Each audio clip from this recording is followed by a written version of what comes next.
Hello， 大家好，在我手上的这台就是松下刚刚发布，拿错，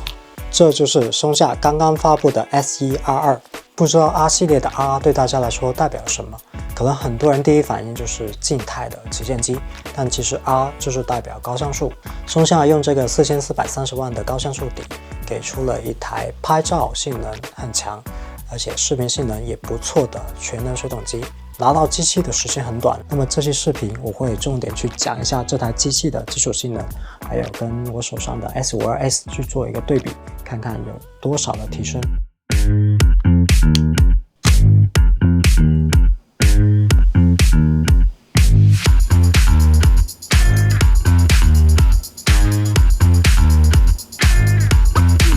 Here we go.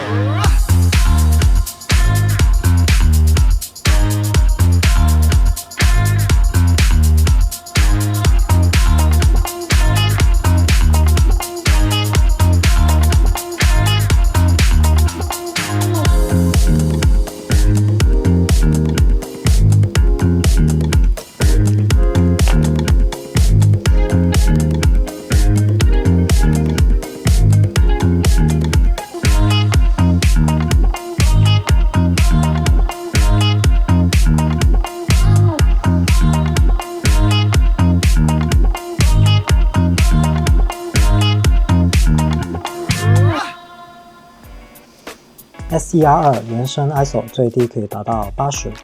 低感非常的干净，然后画质非常的细腻，配合上松下一直以来优秀的色彩科学，我非常喜欢这台相机出来的成片。高像素一个好处就是后期裁切空间比较大，比如画面中的这3张照片分别是全画幅、C 画幅跟 M4:3的裁切比例。即使你出门带的焦段不够长，你也可以通过后期的手段去捕捉到平时拍不到的画面，尤其是对打鸟的人群。因为我手上的焦段最长就是300，这种小广角其实打鸟还是比较吃力的。那么其实后期裁切或是前期你用混合变焦就可以拍到更近的画面。我最喜欢的功能就是摇摇乐，它可以机内直接生成一张 1.76 亿像素的RAW，放大来看细节是非常爆炸的，就像这张2400万像素的，就是前面那张裁出来的结果。接下来仔细的看一下 S1R2 的解析力，把 S52 放在一起去对比，路牌上的字一眼的区别，而且也几乎看不到摩尔纹。然后看一下摇摇乐之后的 S52 的解析力提升了不少。再放大一点点看， 1.76 亿真的是有点东西。我们继续来看一下视频的情况。S1R2 最高支持 8K 30帧，我们同时对比一下 5.8K 跟 4K。重点可以看一下左上角的那个弯子， 8.1K 明显要更细腻自然。6.4K 是全开门模式，我们放在 6K 这一档去一起看，这一组的差别很小，只能感觉到60帧有一丢丢的画质下降。4K 的情况，30帧跟60帧差不多，然后120帧就能感觉到明显的画质下降。最后是 1080P 的情况，120帧清晰度会明显下降。接下来用 8K 30帧去对比一下 S52 最高规格 6K 30帧， 8K 的细节更细腻，过渡要更自然，也没有涂抹感。当两边都是 4K 的话，因为 S1R2 是 8K 超采， S52 是 6K 超采，所以 S1R2 还是优势比较大的。最后再对比一下 1080P 120的画面，看小区名字那几个小字就可以看出明显的区别。它还支持内录 5.8K 的 ProRes RAW， 可以带来更大的后期调色空间，动态范围非常高，同时文件体积也非常的恐怖。得益于高像素，当你在拍非 8K 并且低帧率的视频时，你就可以获得更大的无损数码变焦的范围。这个就是我拿300小广角去拍等效629焦段的一个 4K 画面，画面还是很清晰的。这么多规格里面，我个人还是常用 6K 60帧，因为清晰度、帧率还有存储压力都比较均衡。高像素会带来更大的果冻，只要我们把 S52 放在一起对比，就会发现它的果冻会大的，不对，两边的果冻看上去都差不多。我本来是带着大果冻的预期去测试的，但它的表现是跟 S52 差不多，那就意味着要好于不少的机器了。接下来看一下 S1R2 的高感，这是12800的照片，高感肯定要比2400万像素的 S52 要差。不是，这两张图在我的屏幕看来几乎没有区别，只是感觉到 R2 的噪点要更细一点。再看一下最高原生 ISO 的情况，结果也是一样，在我屏幕看来是差不多的，反而是 R2 的高像素让它的细节看起来要更丰富一点。我猜测高像素会让高感变差，但是它的高像素又正好弥补了这一部分。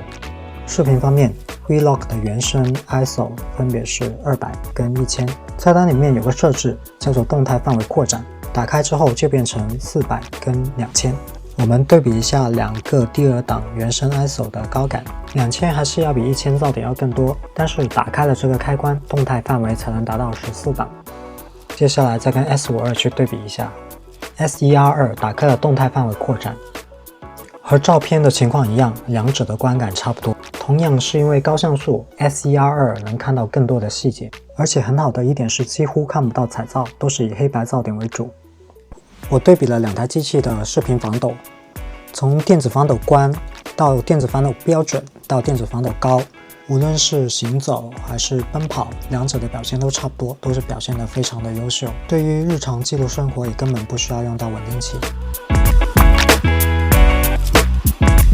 而且还发现，在电子防抖高的时候，经过 1.4 倍的数码裁切之后 ，S1R2 的锐度是明显要比 S52 要高很多的。也就是说，这个堪比稳定器的防抖档位，在日常使用中的实用性大大的提高了。这次还新增了一个叫无裁切的电子防抖模式，官方说明它会修正使用广角镜头行走时而产生的边角拉踢现象，这是18毫米广角端关闭的效果。然后再对比下打开的效果，确实是有点黑科技在。接下来是激动人心的无奖竞猜环节，大家猜一下这张照片我手持了多少秒？再放大看一下中心的细节，连2470S Pro 的星芒都搞出来了。答案是8秒。我当时回放一看，这是什么黑科技啊？这都已经到达 M43 的领域了。然后当我放大看一下边角，我就懂了。S1R2 在原来的传感器平移防抖的基础上，再加上了一个旋转防抖，这样的好处是它会大大的提升画面中心的稳定度。这样的结果就是拍照的整体防抖性能得到了巨大的提升，所以每一次我拍夜景都忍不住挑战自己的手持极限。在进出镜头这个测试中可以看到 S1R2 是明显要比 S9 的速度要快的。奔跑的测试中，两者的表现差不多，都能跟住我的速度。往回跑也是一样的。S1R 的 6K 60帧对比 S9 的 6K 30帧，S1R 在高帧率的情况下也没有跟 S9 有什么明显的区别，都是能跟得上我的跑步的速度，看不出来有什么区别。进出镜头的对比中 ，S1R2 也是会快一点 ，S9 是几乎没有焦点变化的。1080P 120帧明显要比刚刚的规格速度要慢，但还好有主体识别，勉强能跟得上我跑步的速度。然后在靠近镜头的时候，也会比 S9 反应要快一点。还可以看到 4K 120帧的时候，对焦速度会明显变慢，而且也没有主体识别。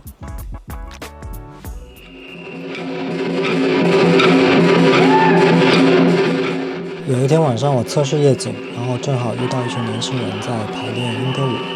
那是在一个高架桥底，然后光线非常昏暗，正好可以测试一下弱光加多人加运动这种复杂场景下 S1R2 的对焦表现如何。上次 Part 1发布之后，很多人想再了解一下高感的情况，正好也可以通过这些片段去参考一下。这些片段都是8000甚至1万多 ISO 去拍摄的，整场拍摄下来，我觉得对焦还是很稳定的，基本上都对到我想要对的目标，没有出现什么意外的情况。即使突然出现我想要对的对象，焦点也可以很快的追上去。目标前面有人经过，也没有丢焦。问题会出现在比较极端的情况，就是人脸完全没光，这个时候他就会犹豫一下，但最后他还是能对得上。还有一次我遇到主体离开了画面之后，机器没有重新开始对焦，直到我重新按下快门按钮，它才对得上。我猜这个是工程机的 bug， 希望量产机会修复这个问题。这组对比中 ，S1R2 的焦点是始终在绿色鹦鹉上面的。当绿色鹦鹉背对镜头的时候 ，S52 的焦点就吸到蓝色鹦鹉身上了。这组一闪而过的画面就是每秒40张连拍拍下来的真实速度。我们来拼帧回放看一下，表演的地方离看台很近，我拿着70-300很容易就爆框，所以在追鸟的时候经常要用到很快速的摇拍，加上阴天光线也不好，这些对于抓拍来说都是很大的挑战。这一段是秃鹳朝向镜头侧向滑翔的画面，画面中也基本上只有一只鸟，所以对焦框一直框住秃鹳的身体，每一张都基本上对上焦，没有跑焦，但是快门速度还是不够快，所以会看到一些动态模糊。另外要说明一下，这些打鸟的照片我都经过了 AI 降噪，左下角是我让 AI 根据场地的长度去估算的速度，可以供参考，而且这个速度肯定也比普通人跑步要快很多。通过回放也看得出对焦框是一直在秃鹳身上的。接下来这一段离看台非常的近，我只要再推前一点就会爆框，即使它飞得很快，但是还是能锁住鸟眼。这个时候鸟往高飞了，直到我镜头上摇再找回它的时候，焦点还是锁在它鸟眼上的。通过回放来看，也确实是识别了它的眼睛，那个绿点就是它的眼部识别。这一组秃鹳的连拍，焦点是在前面那只鸟的身上，然后后面那只慢慢的追上了它。这个时候画面的底部还出现了第三只鸟，但是焦点依然系在最开始那只鸟身上，直到后面那只鸟追上了它，并且跟它重叠在一起，焦点就移到了后来的鸟身上。在最后，后来的鸟反超了，焦点又重新移回到刚开始的那只秃鹳的身上。这一组是对到鸟群身上的，但是它们经过了一个木桩，然后焦点就短暂的被木桩吸走了，直到第一只鸟飞过了木桩出现在画面里，焦点就重新回到了鸟群身上。这组照片焦点是对上了鸟群，但是仔细看你会发现焦点是在几只鸟身上来回去切换的，也就是说对这种复杂的动物场景来说还处理得不够好。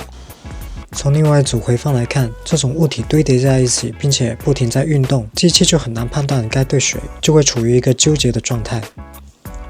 视频方面，松下的默认对焦还是会倾向于电影感的焦点过渡，就是比较柔和一点。而现在这段就是默认设置下的跟焦情况，从平飞到转向其实表现都挺好的。如果你想要更适合打鸟的对焦设置，你可以尝试把对焦速度加快。而这一段遇到的问题就跟刚刚照片的情况一样，焦点会在相邻的鸟之间切来切去，这个时候最好尝试一下区域对焦或者是新的追踪模式。最后彩冠到达饭堂之前的减速，这个时候焦点是完全没有问题的，因为这段镜头用的是 5.8K， 所以还有一定的裁切空间放大。4倍慢速拍鸟的感觉真的是很不一样，可以很清楚的看到鸟在空中飞翔的姿态。但是测试这几段的时候，我还不知道 4K 120帧是反差对焦，但是很神奇的是，我拍摄的好几段 4K 120都对得上，可能是灰景冠鹤和后面的树叶背景形成的反差比较大，除了最开始的手焦比较慢。如果你是拍有主体的重要画面，我是不太建议你用 4K 120去拍摄的，它比较适合拍一些大场景的慢动作。除了40张连拍，还有一个功能是打鸟非常好用的，就是 1.5 秒的预连拍。所以在观鸟的时候就可以单按快门，等它起飞的时候就可以很轻松的拍下它起飞的画面。而且拍下的都是全像素4430万的 RAW， 后期还有很大的裁切空间给你去做二次构图。还拍到了一组毫无征兆的2只彩虹细密鹦鹉打架的画面。那一瞬间电光火石，让我们放大来看一下发生了什么事情。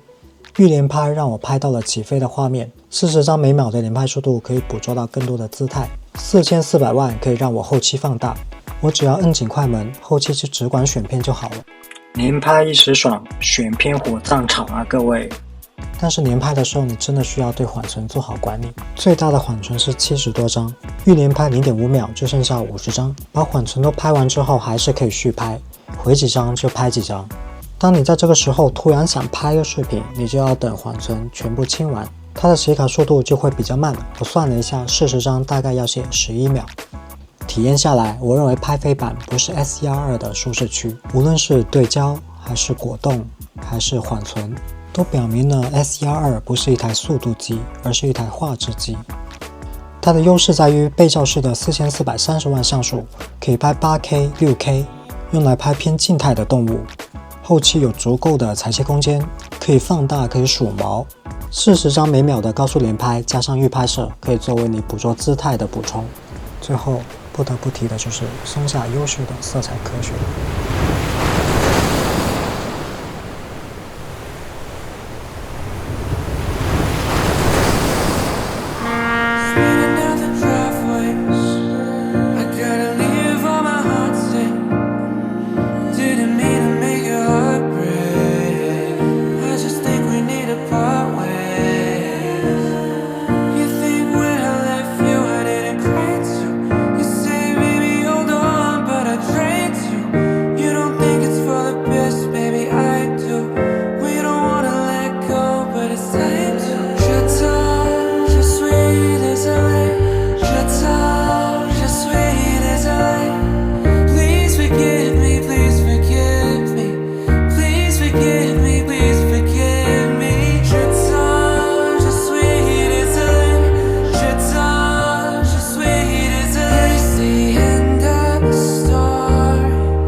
其实在我平常随手拍的时候，我很少会拍 Vlog， 我都是拍 Scene Like D2， 也就是电影动态范围2。因为在我想偷懒的时候，我可以直出不调色；在我想调色的时候，又有一定的动态范围，可以给我做一些风格化。而这次新增的 A2 跟 D2 一样，有足够的动态范围，并且直出很有电影感。当时看这个色彩的时候，我觉得还不错哦。后来我听说这个颜色很像阿莱，我顿时就感觉这个颜色太棒了。整个 SER2 包括 Part 1 还有 Part 2的所有的视频画面都是用 A2 拍摄的，包括刚刚播放的香港拍摄的片段也是 A2。因为当天天气不是很好，所以拍出来的画面会比较昏黄一点。我就叠加了一个自己做的哈苏兰的 LUT， 最后再加上有电影感的胶片光晕还有胶片颗粒。我个人感觉 A2 的直出画面就已经很有电影感了，而且后期调色也很友好，拍摄出来的肤色也会更加红润。但这个核心原因可能是因为 SER2 的色彩科学相对于 S52 有了一点点调整。那么这就是我对 SER2 工程机的完整的测评。因为工作太繁忙，而且打鸟的素材也是非常多，所以拖更了蛮久的。SER2 这台机器我还是很喜欢的，它很适合照片跟视频55开或者是照片偏多一点的用户，就比如说我。相比于 S52 有了很大的提升，它们之间就是大小水桶的关系，修复了不少 S52 乃至整个松下相机系统长久以来的一些小毛病。我可以感受到松下会把用户反馈甚至是一些恶评做成自己一个 to do list， 然后尽可能的去修正，并且也尽可能的给老机型一个固件更新。这种愿意聆听用户声音的态度其实很值得去点赞的。好，这就是本期视频的全部内容。如果大家对这台机器有什么看法的话，欢迎在评论区留言，然后也希望大家可以给个1键3连关注。那么谢谢大家，再见。